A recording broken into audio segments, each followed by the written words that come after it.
ये हिंदुस्तान है, ये कह रहे बेटी बचाओ बेटी पढ़ाओ। कहां से बेटी को पढ़ा ले हम? एक बेटी है, उसको कहां से पढ़ा लूं मैं? किस बात का पुलिस में? रोहतक के international institute of veterinary education research में दिल्ली पुलिस में तैनात एसीपी विजय तोमर की बेटी से कॉलेज में उत्पीड़न का मामला सामने आया है। इस मामले में मीडिया कर्मियों से बातचीत करते हुए एसीपी भावुक हो गए और उनकी आंखों में आंसू आ गए और उन्होंने इंस्टीट्यूट ही नहीं पुलिस पर भी इंस्टीट्यूट चेयरमैन से मिलीभगत का आरोप लगाया। ये हिंदुस्तान है, ये कह रहे बेटी बचाओ बेटी पढ़ाओ। कहां से बेटी को पढ़ा ले हम? एक बेटी है, उसको कहां से पढ़ा लूं मैं? पुलिस में हूं मैं? किस बात का पुलिस में हूं मैं? बेटी है मेरी, स्पोर्ट्स पर्सन है। मैं एशियन को मास्टर से एशियन गोल्ड मेडलिस्ट हूं। मेरी बेटी शूटर है नेशनल लेवल की। आरोप है कि कॉलेज में देर रात उनकी बेटी का जबरदस्ती कमरा बदल दिया गया और जब विरोध किया गया तो उसे जान से मारने की धमकी दी गई और वीडियो भी बनाई गई।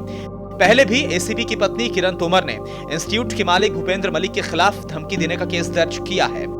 विजय तोमर की बेटी इस इंस्टीट्यूट से बीएससी फर्स्ट ईयर में पढ़ाई कर रही है। उनकी पत्नी किरण तोमर का आरोप है कि कुछ दिन पहले उनकी बेटी को कॉलेज से निकालने की धमकी दी गई थी क्योंकि उनकी बेटी ने इंस्टीट्यूट में परिवार के साथ रहने का विरोध किया था। According to the norms of the university, the family chairman and the family is not supposed to stay on the same उसी फ्लोर पे वो नहीं रह सकते। ये रूल है, ठीक है? वो बाहर अपना प्रेमिसेस में कहीं भी रहे अपना लेके वो रह सकते हैं। तो हमारा शुरू से ही इसी चीज की लड़ाई थी पहले कि वो उस फ्लोर से हटे क्योंकि उनकी इंटरफेरेंस हर चीज में है। वो हर खाना इतने बजे खाना है, नहाना 4 बजे है, अगर नहीं तो गीजर नहीं चलाएंगे। 4 बजे लड़कियां उठे अपना जो नहीं तो गीजर में गर्म पानी नहीं मिलेगा, लाइट 11 बजे के बाद जलाओगे तो हम मतलब लाइट काट देंगे। वो सब इश्यूज चल रहे थे। रिपोर्ट दर्ज करवाने के बाद किरण तोमर पंजाब एवं हरियाणा हाईकोर्ट में भी इंस्टीट्यूट के खिलाफ याचिका लगाई थी और इसकी मान्यता रद्द की जाए क्योंकि यहाँ पर लड़कियों का उत्पीड़न होता है। हाईकोर्ट ने इस मामले में बृहस्पतिवार को सुनवाई की और सरकार से संबंध में जवाब मांगा है। अल्टीमेटली मुझे घर के कोर्ट का दरवाजा खटखटाना पड़ा जो कि मैंने खटखटाया और अभी इसको नोटिस यही 1-2 दिन में ऑफिशियली तो मिल जाएगा, बट मेरे ख्याल से आज न्यूज़पेपर में इन्होंने पढ़ा होगा कि वो कोर्ट के जो स्टेटमेंट है एचटी चंडीगढ़ में जो है, आपने पढ़ा ही होगा।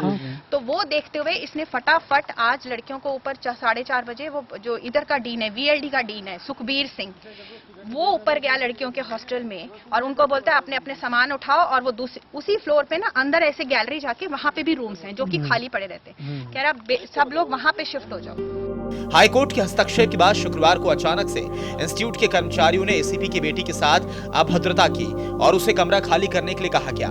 उसने कमरा खाली नहीं किया और अपने परिजनों को सूचना दी। इसके बाद एसीपी और उनकी पत्नी देर रात इंस्टीट्यूट में पहुंच गए।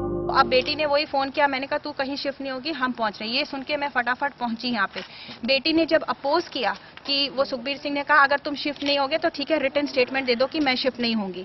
उसने जब रिटन स्टेटमेंट के लिए मना किया कि मैं कोई स्टेटमेंट नहीं दूंगी तो कहते ठीक है हम तुम्हारी वीडियो रिकॉर्डिंग बनाएंगे, मैं तुम्हारी वीडियो रिकॉर्डिंग बनाऊंगा। ये इसके स्टेटमेंट थे, तुम यहाँ पे रहना चाहती हो रहो, हम तुम्हारी वीडियो रिकॉर्डिंग बनाएंगे। अब वीडियो रिकॉर्डिंग आप खुद ही सोच लो आजकल के टाइम में क्या हो सकता है। एसीपी और उनकी पत्नी किरण तोमर ने बताया कि इस इंस्टीट्यूट में सीसीटीवी कैमरे तक नहीं लगे। अगर भविष्य में बेटी को छत से धक्का देकर नीचे गिरा दिया गया तो ये लोग सुसाइड घोषित कर देंगे क्योंकि कैमरे नहीं लगे, जिससे धक्का देने का कोई सबूत भी नहीं होगा। अपनी बेटी के लिए भी खतरा है। वो तो कह रहे हैं आप ले जाओ, मैंने कहा मैं नहीं लेके जाऊंगी, मेरी बेटी यहीं रहेगी, कल जो क्लासेस अटेंड करेगी उसके बाद मैं लेके जाऊंगी और इसी कमरे में रहेगी। किस चीज का खतरा है? जानमान का खतरा सबको। रात को अकेली उस फ्लोर पे है, उसकी परिवार वहां पे रह रहा है, वो वॉशरूम उसी उधर ही उनके यूज करेगी जाके। रात को वो आदमी पे मेरे को भरोसा 1% नहीं है। वो आदमी उसको कुछ भी हानि पहुंचा सकता है। आप खुद सोचो क्या कर सकता है वो। हाथ ही लगा ले, कमरे में खींच ले, कुछ भी कर सकता है। और वो जो वाइफ रह रही है, is she suppose to stay there, वही उसको पकड़ के गला घोट दे, उसका धक्का दे दे 4थी मंजिल से, रात को कह दे हमें क्या पता, क्योंकि सीसीटीवी तो है ही नहीं वहाँ पे। बेटी उधर है ऊपर फोर्थ फ्लोर पे अकेली है। छोड़ के जा रही हो मुझे पता है। वो तो कह रहे ले जाओ, खतरा क्या जाओ तो एक वो नहीं है ना, कल वो अपनी क्लासेस भी खतरा जब हो जाए, खतरा तो हर चीज का है, कुछ भी हो सकता है। ले जाओ तो आज हम कंप्लेंट यही तो दे रहे हैं, इतने दिन से दे दी कंप्लेंट। आज कल कोर्ट के ऑर्डर आ गए, आज अखबार में आगे उठा के आज फिर इन्होंने शुरू कर दिया। बहरहाल परिवार ने आरोप लगाया है कि रोहतक पुलिस की इंस्टीट्यूट के चेयरमैन के साथ साठगांठ हो रखी है। इसके चलते उनकी शिकायत पर पुलिस भी कोई कार्रवाई नहीं कर रही। हमें डर है, हमारी बेटी अकेली है, उसके साथ कुछ भी हो सकता है। रोहतक से सुरेंद्र सिंह, टोटल न्यूज।